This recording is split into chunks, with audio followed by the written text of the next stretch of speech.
This is part 2 of our Wish You Were Here lesson by Pink Floyd.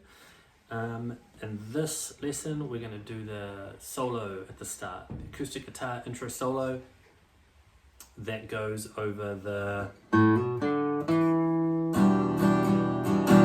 Right? So this is how the solo goes.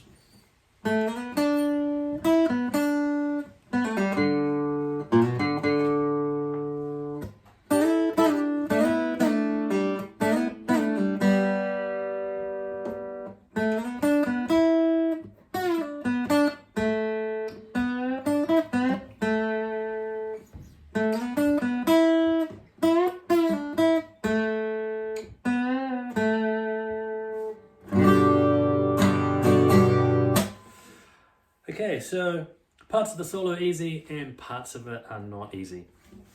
Let's just do it bar by bar.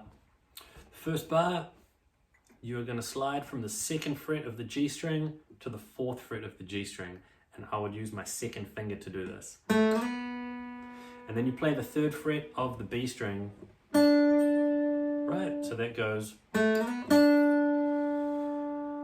So you played that 3rd fret of the B string with your 1st finger. Then you use your 3rd finger to play the 5th fret of the B string, then the 4th fret of the G string, then the 3rd fret of the B string.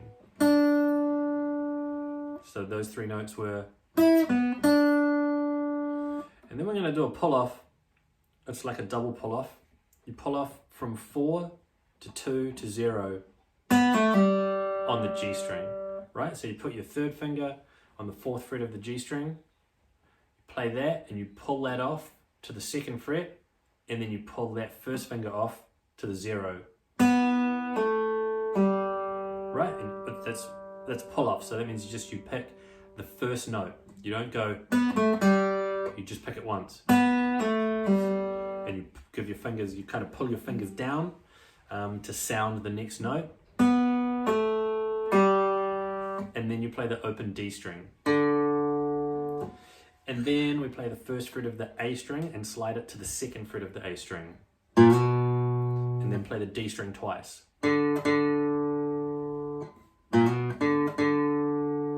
Okay, the next line.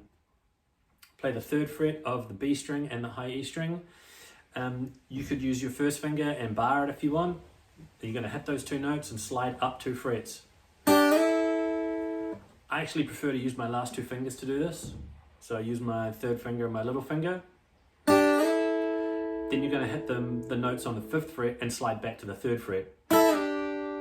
Right, so that goes... And they're very fast slides. Then you're going to go up a string, you're going to play the 2nd fret of the G string and the 3rd fret of the B string. Hit those 2 notes and slide up 2 frets. So you've ended up on the 4th fret and the 5th fret. Then you hit those strings again and slide back to where you were on the 2nd fret and the 3rd fret. So we're playing the 4th fret of the G string and the 5th fret of the B string, hitting that, sliding back 2 frets to the 2nd fret of the G string and the 3rd fret of the B string. Right, so that whole little slidey bit went... And then you pull your 1st finger off to 0. And then we're going to play the 2nd fret of the G string and the 3rd fret of the B string again and slide up 2 frets. And then play the 4th fret of the G string and the 5th fret of the B string and slide back 2 frets. And pull off that 1st finger. And then play the open G string and the open B string. Right, so this bit is probably the trickiest part of the song. I'll do it slowly.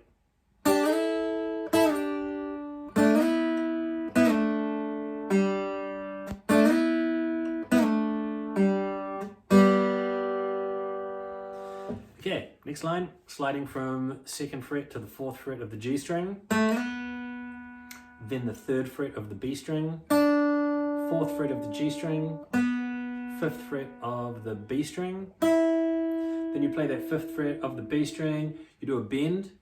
It's actually a pre-bend and release, so that means you bend it first, then you hit it and come down, like that, and then you pull off to 3. So that is a pre-bend, release, pull off. Then the 4th fret of the G string, third fret of the B string, second fret of the G string.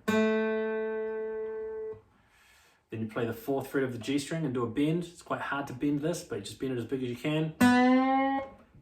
Third fret of the B string, fifth fret of the B string, then do that bend on the fourth fret of the G string again, and then the second fret of the G string.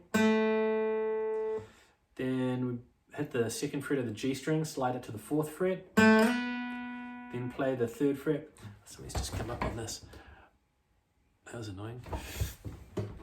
Second fret of the G string, slide to 4, third fret of the B string, fourth fret of the G string, fifth fret of the B string, do a bend on that fifth fret of the B string, hit it again, come back down, and pull off to 3, then play a 5 on the B string, and then second fret of the G string, then a bend on the fourth fret of the G string where you go up and then down, and then you end on the second fret of the G string, and then it goes into a G chord, which I've done in the other lesson.